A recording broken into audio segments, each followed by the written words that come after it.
Thank you for joining for this episode of the TechSpective Podcast. I have with me Ajit from CrowdStrike. So Ajit, if you want to kind of give a little bit of intro and background.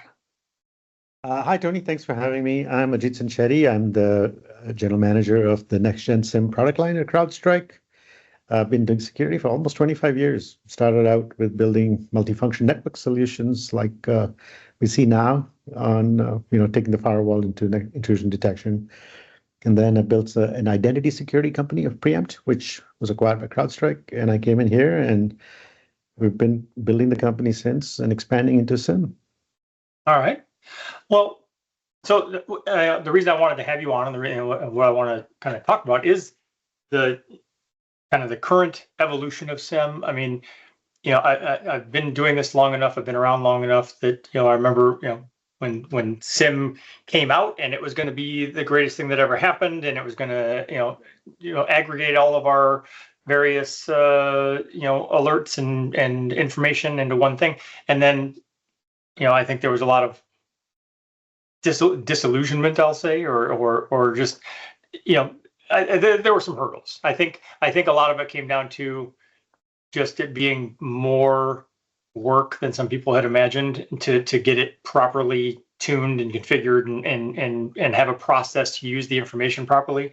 But what I'm seeing now is that there, in the last year or so, it seems like there's been a little bit of a resurgence. There's been some transformations and some mergers and acquisitions. So I guess let's just start with kind of, can you just give me and the audience a high level view of what you see going on and why now? Yeah, no, that's a good question, right? If you go back to the early 2000s when we got the first SIEMs, probably in the mid 2000s they became very popular.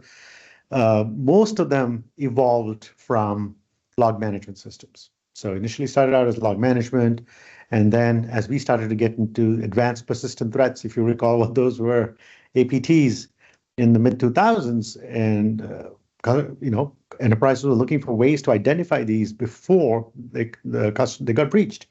And so we started to get the log management systems become what then Gartner called a SIEM. And those these systems have continued to work, just as you said. There have been a lot of false positives. You have to do a lot of tuning. You have to do a lot of management.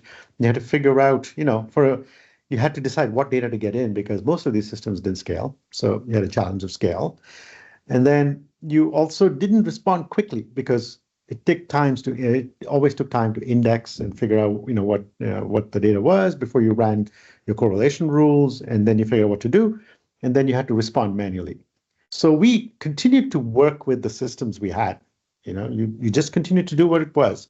We went from APTs, then malware became really popular not too long ago, and now attackers have moved to extortion, right? So the attackers have evolved, the speed of the threats have evolved, and the impact on our businesses have gone up.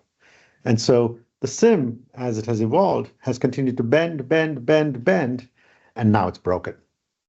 So okay. What we've come to is a realization that what we had didn't work, and now we needed to rethink the whole paradigm of what a SIEM was. Well, so I'd like to get your insight on this. Like I see, so I agree with you that we had log management, and then we said, okay, well let's kind of level this up, and we'll have SIEM, and it's on paper a good idea. It makes sense and what it's supposed to do. Then there was this, kind of the next step was someone saying, okay, well, what if we had SOAR? What if we try to automate some of what's going on here so that it's not just I've now, instead of having, alerts and notifications across 10 different devices, now I just have 10 times that a number of alerts and notifications coming from the SIEM. Let's have SOAR so we can do something about it. But I think SOAR also, there was some disillusionment and in terms of what it takes to get it properly configured and tuned and doing what you want it to do and not having, false positives, false negatives, et cetera, et cetera. But I think that all of that kind of leads into where CrowdStrike is going, where the industry in general is going in terms of generative AI, in terms of the different things we can do to say, well, look, these things made sense yes, we needed to aggregate all of our different feeds into one thing so we could have a view of what's going on. Yes, we need to somehow, hopefully automate some of that response so that it's not, just a bunch of notifications for a human being to deal with. But so where are we now? Kind of, what is your perspective and CrowdStrike's perspective on SIEM evolution, and how do you differentiate what you're doing from legacy SIEM solutions? Yeah, so you and I had talked about this in the past, right? We talked about the swivel chair syndrome, where you had all these systems, and the SIEM did what it could do, but when you really wanted to take action, you went back to your EDR, you went back to your identity management system. You had to do things, and even the SOAR was really a bolt-on onto a SIEM. So you have all these systems that are tied to each other, and probably with duct tape, probably with some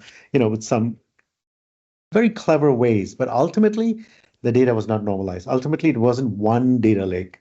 It wasn't one way for you to look at there wasn't enough infidelity in the data, and there wasn't enough intelligence built in for you to even automate the responses. So to your point about the SOAR, yeah, in many cases the SOAR could take action, but you didn't really want to risk it because you didn't know if it had unexpected consequences.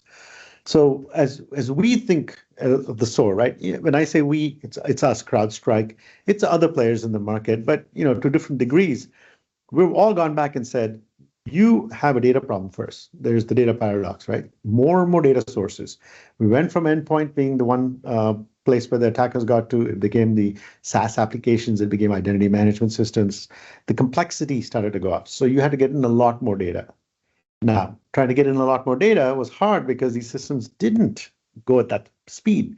So you couldn't do it in the past, but now with the new systems like we have with the Falcon platform, we bring in a lot of security data.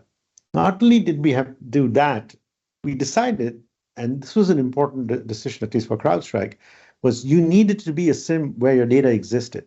What I mean by that is your EDR, your endpoint data, your identity data, your cloud data was already in the Falcon platform. Why didn't you build a SIEM on top of that? Yes, you need to bring in third-party data, but you can do that. But when all the data is in one place, you get rid of that data paradox problem, which is, do I have a cost problem? Do I have a complexity problem? Or do I have to make data choices of what data I bring in? So that was the first thing. And even there, as we start to see, the evolution has gone to the point where people are saying, well, I've got some custom data sources and I don't have the people to go and build parsers for it. There's AI. You can write AI native parsers to bring in data. So as you rethink your whole paradigm of a SIEM, you have to figure out how you bring the data into one place. The next is, how do you do detections? How do you figure out what is a threat, what is a false positive, what is a false negative? And there, the more fidelity in the data, the more likely you are to get the right outcomes. And which is why when we say all the data is in one place, the fidelity of the data, the rules you run, you're not making mistakes. And so the attacks you see are going to be real, things that you will want to follow up on. And then the SOAR. The SOAR also has to be natively integrated. There's one big difference though. We're not just saying you bring the SOAR in and now it's all in one place, so it's going to be great. You're building AI capabilities into a SOAR. And here, the key insight is that no two organizations are the same.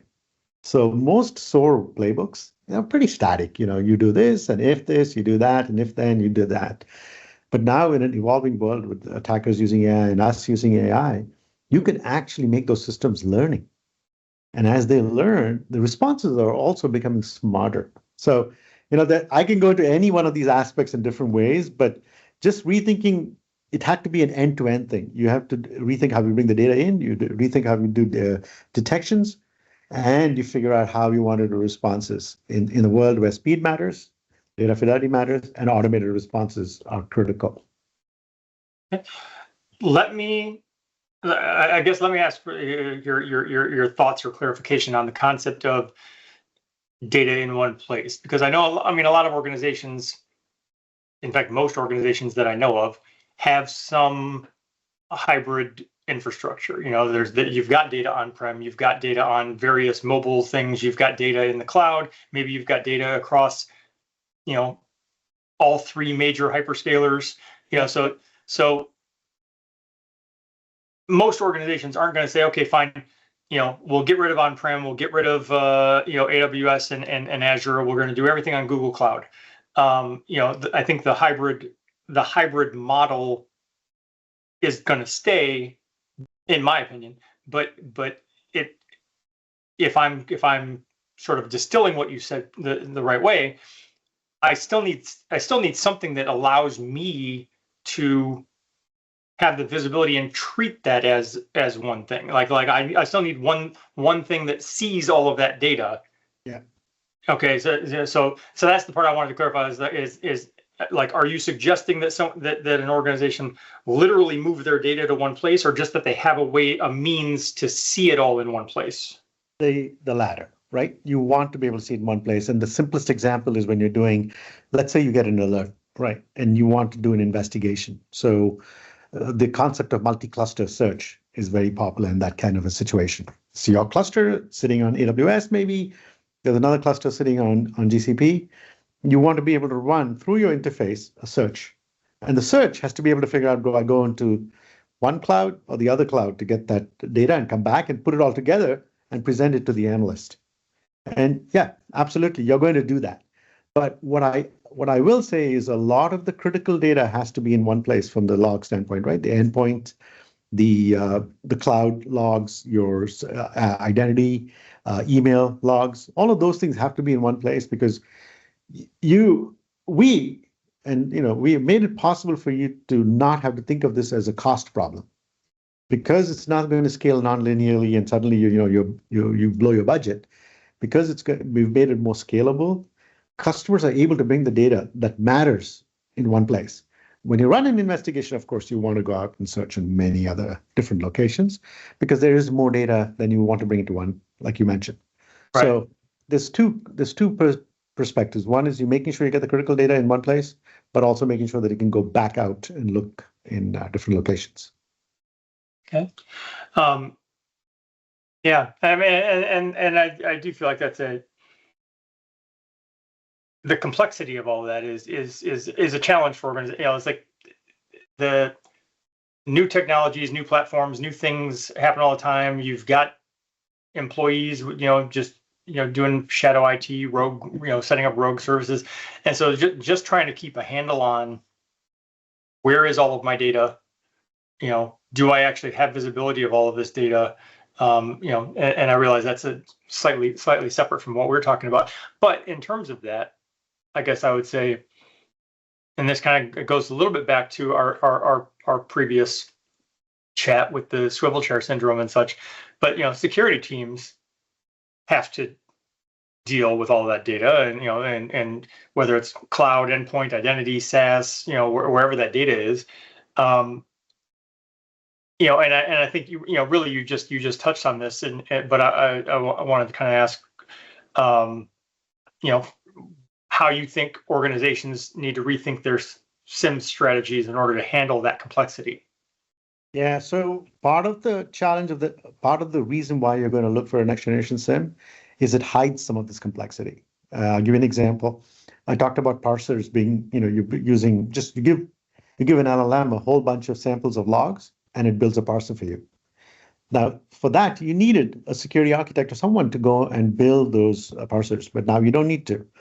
The other thing that it also does for you is data normalization. It's actually able to figure out, in many cases, what's an IP address, what is an email address, everything that was pretty simple in the past, but you still needed to get the format in the right place so you can parse the data right. We don't need to do that manually anymore. So the complexities of the past and the tedious work of the past is actually going away.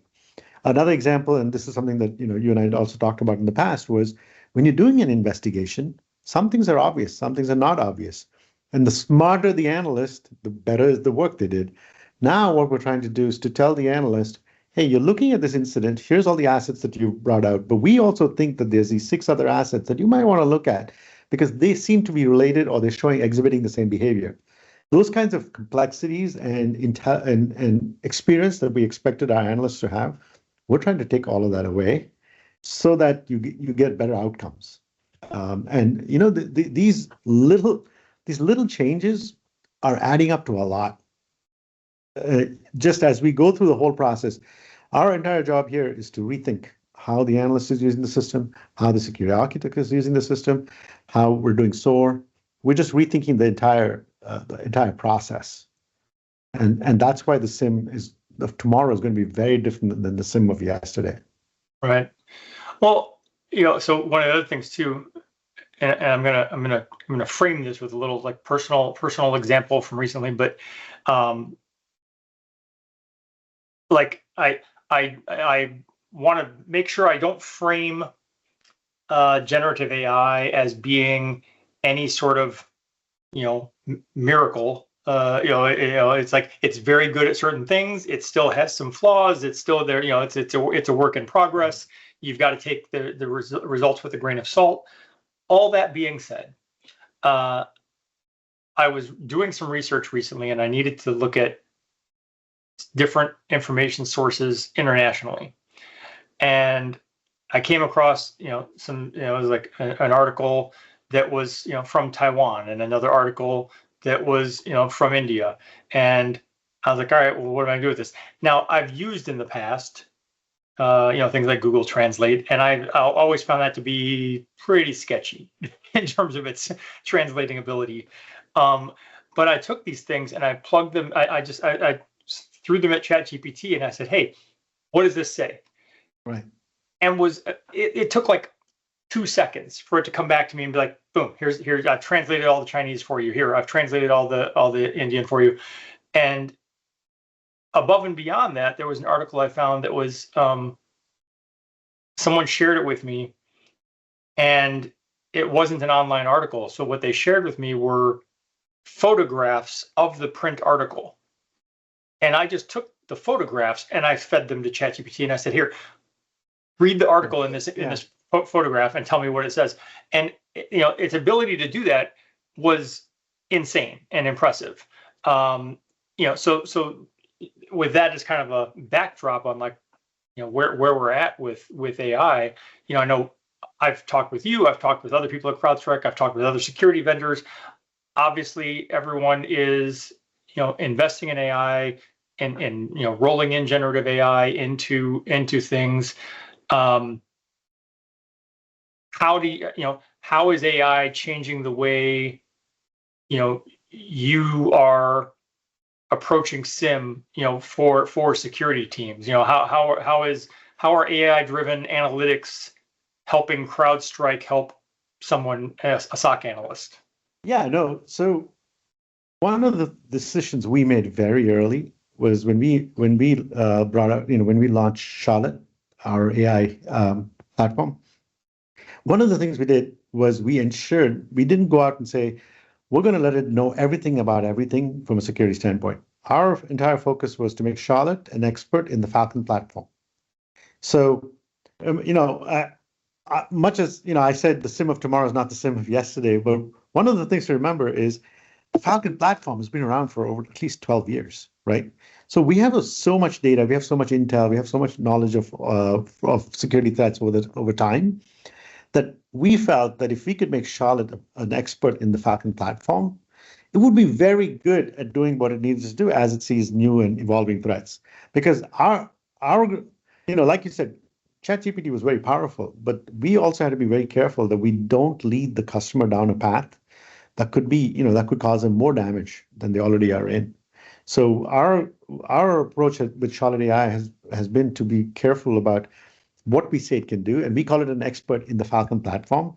And so our customers are getting more and more confidence using it because they know it knows Falcon really well. And I think that if you make the mistake of just saying, hey, here's a general purpose security agent, I think your mileage may vary, and that's not a good place for an enterprise to be. Right. No, and I think maybe not early on, but probably beginning of last year, and when I was have conversations with organizations who were, it's cybersecurity vendors who were rolling out generative AI.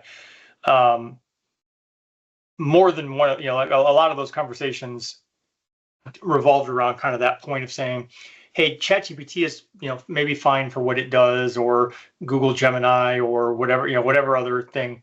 But for security purposes, instead of trying to train it on the whole world, it would be better to say, okay, well, I have this, proprietary data of incident response, whatever from the last decade, let's just train on what we know.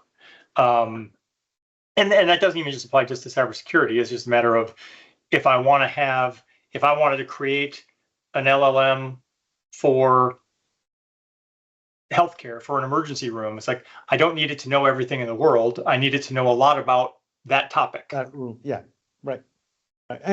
And that's going to be true for a long time, because the more knowledge it has, the more data samples it has, the better it's able to do, things like predictive security. So when you look at the next generation SIEM, one of the things we didn't talk about is predictive security. You need to be able to say, based on these kinds of threats and the things that we're seeing, here's something you need to be careful about, Mr. SOC analyst. Something that you need to watch out for based on everything we've seen in your environment and our knowledge of what else is happening in security, and what we're seeing from our other customers. Here's where your risks lie, and that is just as important. So when you think about the next, what we call the next generation SIEM is like the operating system of the SOC, and one of the key requirements for that is going to be predictive security.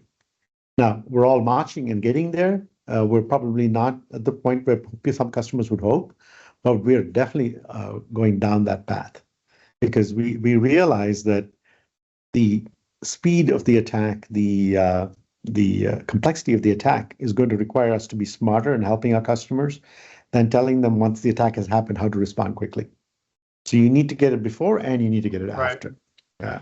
Yeah. Well, and I think, I don't remember if you and I talked about it, but I've talked in the past about the evolution of cybersecurity from, perimeter security, castle and moat defense, to detection and response, to where we're kind of, where things have shifted in the last few years, which is to say, look, you need both of those things. Like you don't just pretend that, that there is no prevention and I'm only going to detect and respond.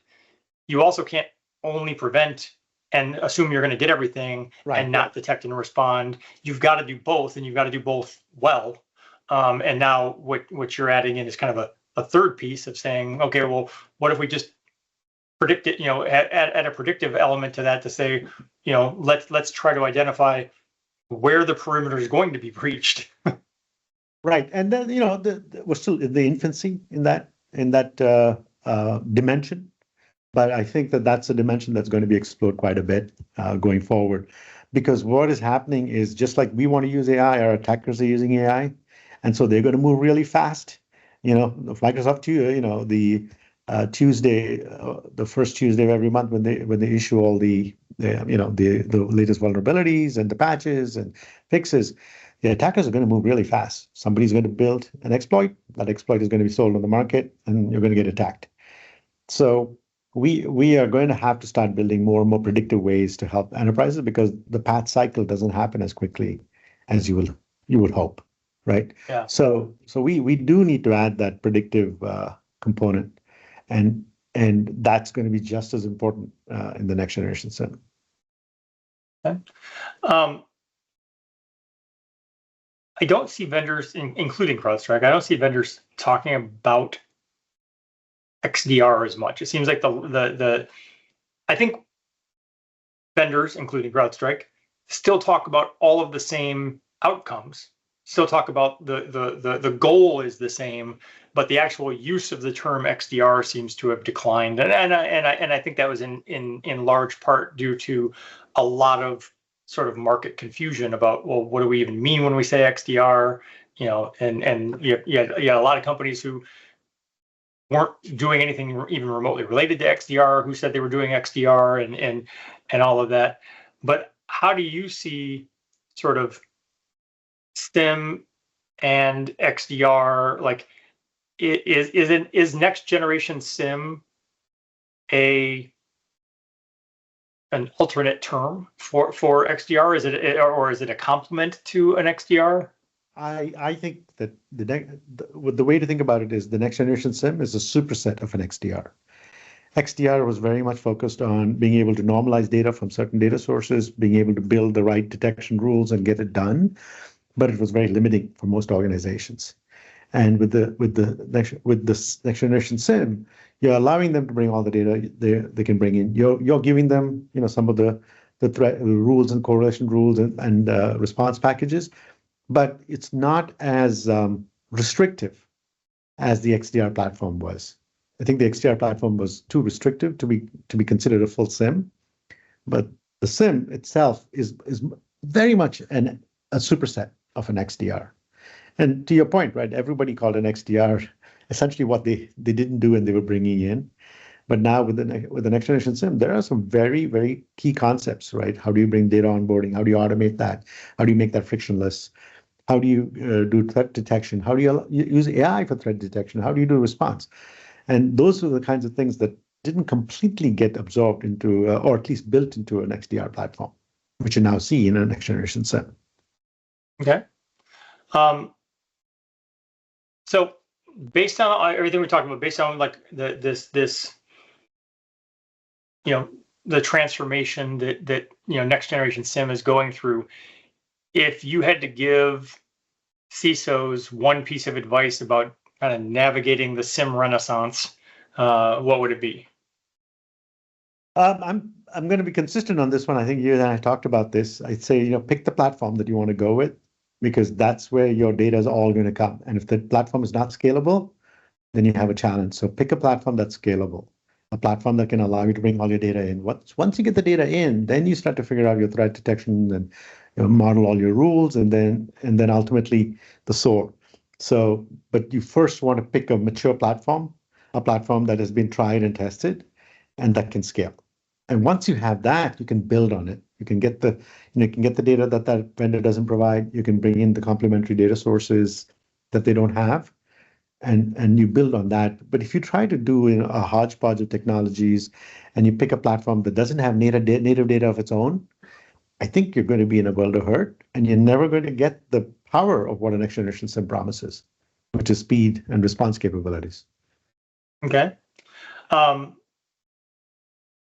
I think we've mentioned a few times that both the technology landscape and the attack surface and the threat landscape, like all of these things are constantly evolving, they're constantly expanding. So faced with a rapidly evolving kind of cyber threat landscape, what do you think is next? Like how should organizations prepare for the future of security operations with the landscape the way that it is?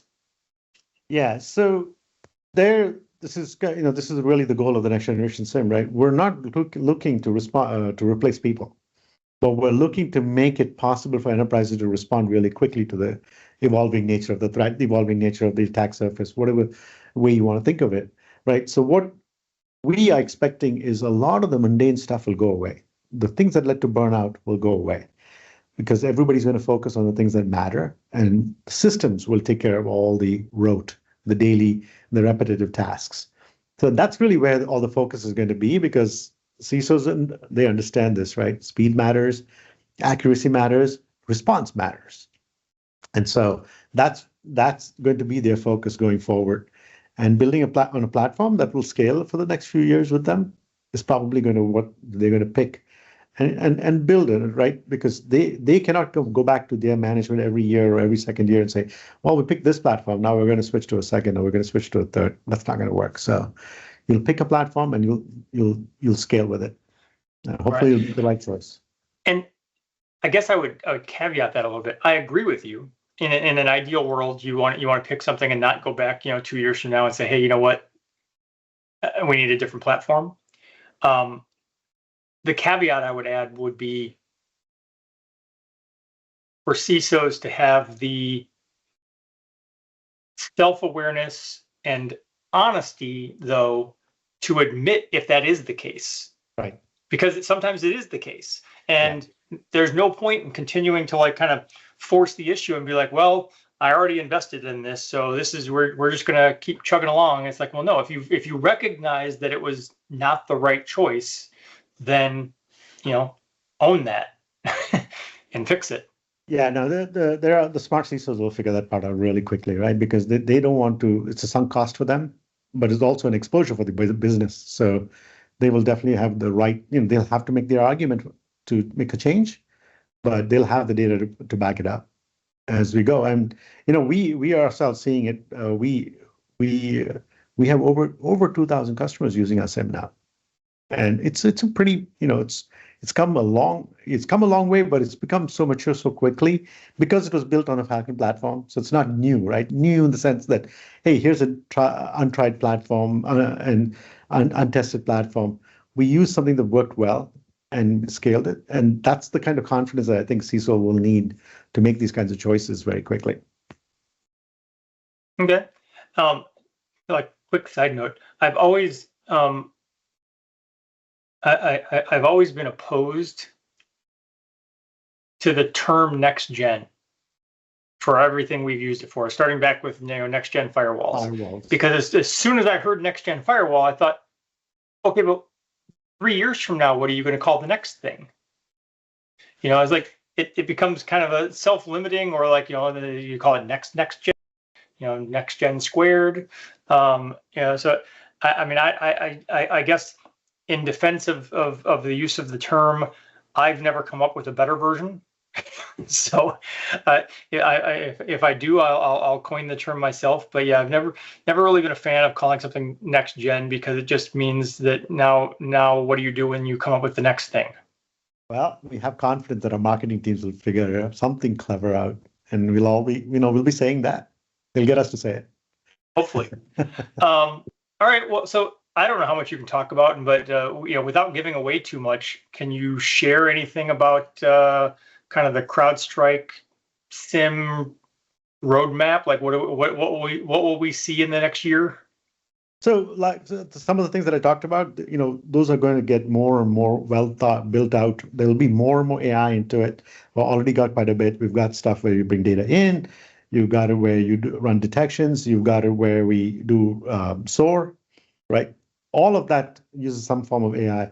You're going to see more of it. You're going to see more predictive capabilities of, how do you do predictive security? How do you bring in more data sources? All of those things are going to continue to grow, and I'm looking forward to the time when a lot of the traditional tier one work is done by the next generation SIEM, and the analysts are there to help make the right choices for the business, make decisions like how do we automate a response, or where do we do manual response, or where do we have a human in the response chain. So they're going to be thinking about more strategic things rather than the more mundane things, and that's the path this thing will go down over the next 6 to 12 months. Okay. Yeah, I mean, I agree. Like I said, I've used, I use generative AI tools where I can to streamline and enhance what I do, and there's a lot of debate in the content side of the world about there are organizations you can tell when someone just creates something with ChatGPT and they literally copy and paste it, and that's their content. And it's like, well, no, you can't do that because it is obvious, and it also becomes kind of it's a self-feeding derivative cycle. Like, and I pointed that out very early on in the generative AI revolution of, if ChatGPT is trained on the internet, and then everyone uses ChatGPT to create content that they put on the internet, now ChatGPT is training itself. Yeah. And whatever flaws it has introduced get amplified over time. And it just gets worse. And plus, because generative AI is not a miracle, because it's not thinking and reasoning, and it's just taking data that it has and using it in a predictive model to say, hey, based on what I know from doing some analytics, this seems like the next word that should come up in this series. based on that, it's like, well, it's not. It can't create something that didn't already exist for the most part. Yeah, but it goes back to like the analogy of Google search, right? It also goes back to quality of the data, quality of the references, things like that. And so as people build original content, that's probably going to be valued a lot more. So my hope is that the repeating of the information that came out of ChatGPT and going back into ChatGPT, the value of that will continue to go down. And we'll still continue to see very original content from people because people are creative. Yeah. Well, and I went off the rails with Ted there, but what I wanted to just focus on was the part about how it does, in the same way that you're talking about for the mundane, repeatable, kind of grunt work of a level 1 SOC analyst, and that you can definitely use generative AI to do a lot of those things and basically help you get from the starting line to point B very quickly, and you can build from there.